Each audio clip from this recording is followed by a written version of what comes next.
Welcome President Alisi, Deacon McCormack, Mrs. McAvoy, Mr. Snyder, administration, faculty, family, friends, and most importantly, my fellow graduates of the class of 2014.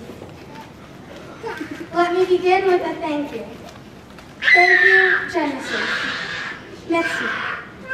Thank you, parents of the class of 2014, siblings, family members, teachers, and thank you, my fellow classmates and friends. It is thanks to your sacrifices and faith in God that we are all here today. It is thanks to you, well actually our hard work, that we are smart, strong, successful, and happy. Congratulations to us all. And yet, we won't always be up there. We will fall. I remember learning to ride a bike. I fell many, many times on the clay tiles of the Normandy patio. Knees scratched, and I cried. But I dried the tears, tried again, and succeeded. We must not be afraid to fall. We will stumble. We will fail. But we will learn to stand up again, and we will no longer be afraid. As John Green enunciated in his commencement address to the class of 2013 Butler University graduates, this is the hero's journey, right? The hero starts out with no money and ends up with a lot of it, or starts out an ugly duckling and becomes a beautiful swan, or grows up an orphan living under the staircase and then becomes the wizard who saves the world. We are taught that the hero's journey is the journey from weakness to strength. But I'm here today to tell you that those stories are wrong. The real hero's journey is the journey from strength to weakness. We will accept who we are as humans, accept our weaknesses, and we will be even stronger than before. We must be heroes. Yes, we will fail. Even Superman has a weakness. And only by understanding and accepting our failure will we be able to diminish our fears of it. Failure is failure. We can't give everyone a medal and disguise failure as a success. As my 11-year-old sister Antoinette reminds my family only too often, suck it up and go.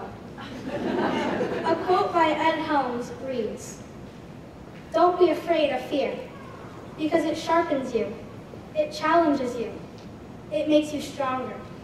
And when you run away from fear, you also run away from the opportunity to be your best possible self." In the process of learning, we must accept failures. We must not be afraid to fall, and we must learn to get back up as heroes, people who care, people who act, people who let their voices be heard for the acts of unkindness they witness each day.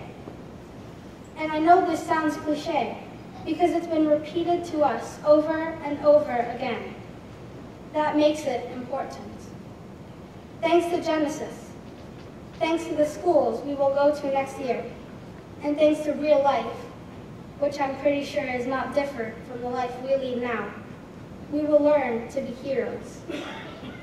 During my 5th grade graduation, our guest speaker was a heroic 9/11 firefighter who repeated to our class that we had to be heroes, heroes, heroes.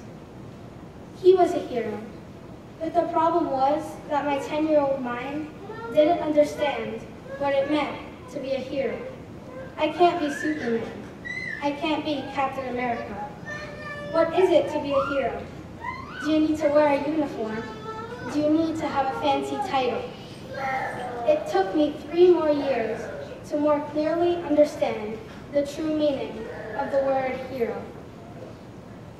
Now I understand, thanks to our great Genesis teachers, of course. Our retreats, the books we've read, the lessons we've learned. Deacon McCormack telling us in his charismatic voice that we matter. It all connects. It all makes sense. We must be heroes. And to use a reference to literature and religion class, well, actually, to the whole road, we must carry the fire. But to make choices and to make them make a difference, to empathize with others, and to put into action all the morals and values we've learned here, we must first be weak. Where is Harry Potter without love? How would Jesus matter if he wasn't as much man as he is God? Villains don't know weakness. They fear it. That is why we must conquer it. Are we going to be the ones who say, this leak should be fixed? Or are we going to be the ones that actually get up on the roof and fix the leak? My dad, the non-handy type, did that a week ago. Interesting experience. Let's hope we all choose the latter. Even if we have to stoop down to our lowest point, and we feel like we are abandoning our dignity as we sift through trash, looking for lost retainers, etc. We need to remember that in going down, we are strong. We shall not be afraid. Weakness is strength. If we are weak, we will overcome our fears and be strong once more. This will help us empathize. It will help us hold a stronger grasp on our free will, and it will arm us against indifference. We will banish apathy from our world. So to put all this fancy religious wording into simpler terms, we have to drop our iPhones, leave Instagram more than once in a while, and get outside. We have to listen to the world, to the birds tweeting, no, not us. In the words of Paul Hawken, Ralph Waldo Emerson once asked what we would do if the stars only came out once every 1,000 years. No one would sleep that night, of course. We would be ecstatic, delirious, made rapturous by the glory of God. Instead, the stars come out every night, and we watch television. We must get out there and do something. We must pay attention.